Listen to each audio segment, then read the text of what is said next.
Não é de surpreender que o antigo conto de Peter Pan tenha alguns conteúdos contestáveis que não deveriam ser expostos a crianças. Mensagens morais como "eu nunca quero crescer",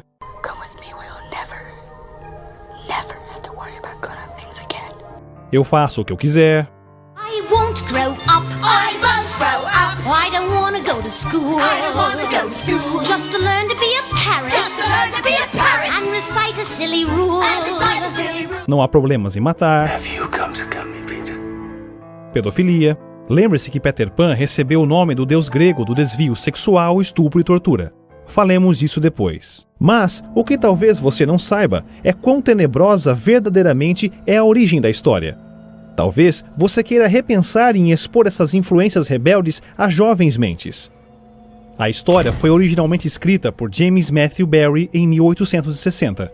Ele perdeu seu irmão num acidente de patinação no gelo e sua mãe nunca se recuperou mentalmente do incidente.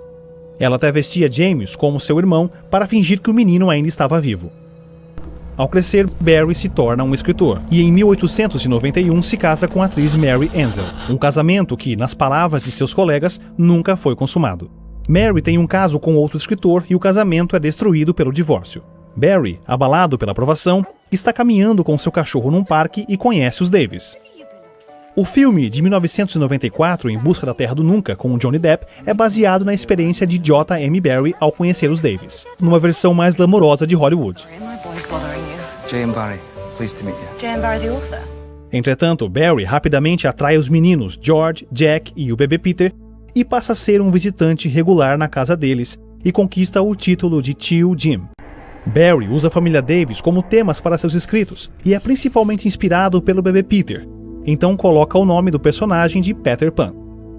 Peter Pan apareceu pela primeira vez no livro Peter Pan nos Jardins de Kensington.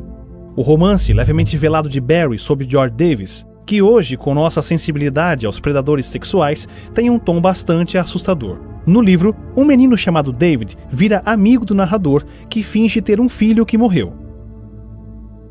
Ele usa essa mentira para criar amizade com os pais de David. O narrador fica especialmente entusiasmado com a mãe de David, Mary, que é enganada e isso permite tirar David completamente dela e ser dele. No romance, o narrador inventa uma história sobre um menino mágico chamado Peter Pan que nunca fica velho e que mora nos Jardins de Kensington. O personagem foi depois criado em seu próprio livro, onde na história Peter Pan mata todos os que escolhem crescer. Barrie é sem dúvida perturbador, por ter criado um personagem parecido com o deus grego Pan, que é sexualmente distorcido. Mas o que é ainda mais irônico é que na vida pessoal de Barrie, acusações de má-fé começaram a aparecer. Acusações que o relacionamento que Barrie tinha com os meninos Davis, principalmente com Michael, era de modo inapropriado. Tal carta foi escrita ao Michael em seu aniversário de 8 anos. Queria poder estar com você e suas velas. Pense em mim como uma de suas velas, a que mais queima, a oleosa que está dobrada no meio. Porém, eba, sou a vela de Michael. Queria poder ver você colocando as roupas indígenas pela primeira vez. Querido Michael, gosto muito de você, mas não diga a ninguém. De acordo com os mitos gregos, Pan é conhecido por sua perversão sexual. Talvez seja por isso que as representações modernas dele, em desenhos e filmes, o mostra corrompendo os personagens femininos. As aparições de Pan em filmes como As Crônicas de Nárnia são simplesmente assustadoras. Quando o Sr. Tumnus leva Lucy para sua casa e dá a ela uma bebida alucinógena, ele começa a tocar a flauta de Pan e ela desmaia.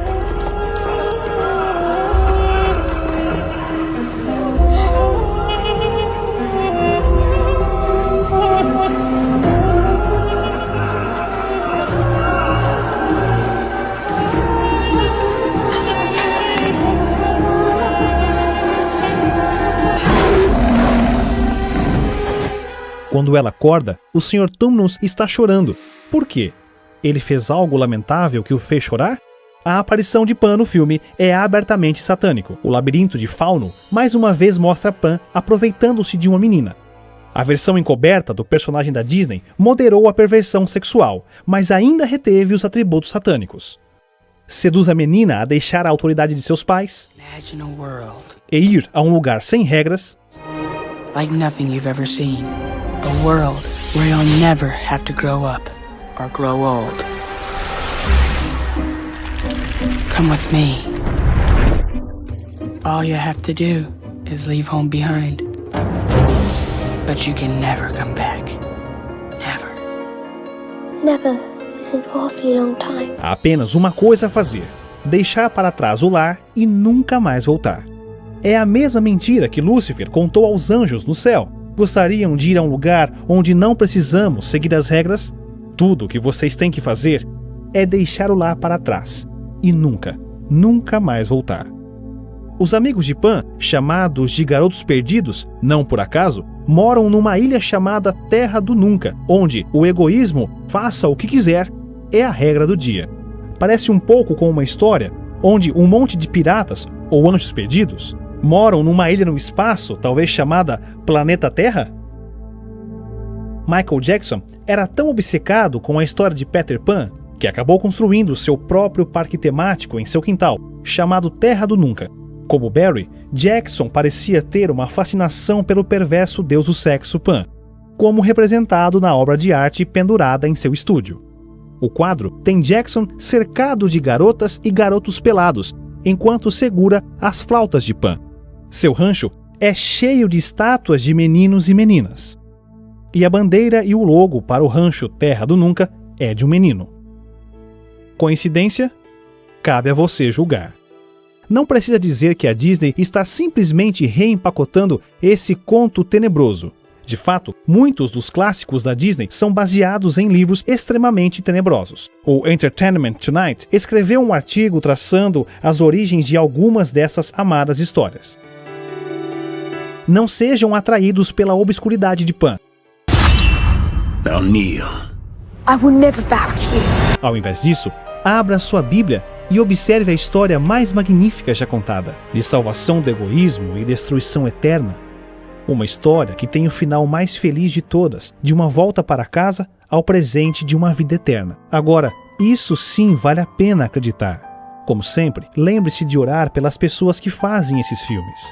Todos nós precisamos de um Salvador. E assim como Pedro nos diz em 2 Pedro 3,9, o Senhor não retarda a sua promessa, ainda que alguns a tenham por tardia, mas é longânimo para conosco, não querendo que alguns se percam, senão que todos venham a arrepender-se.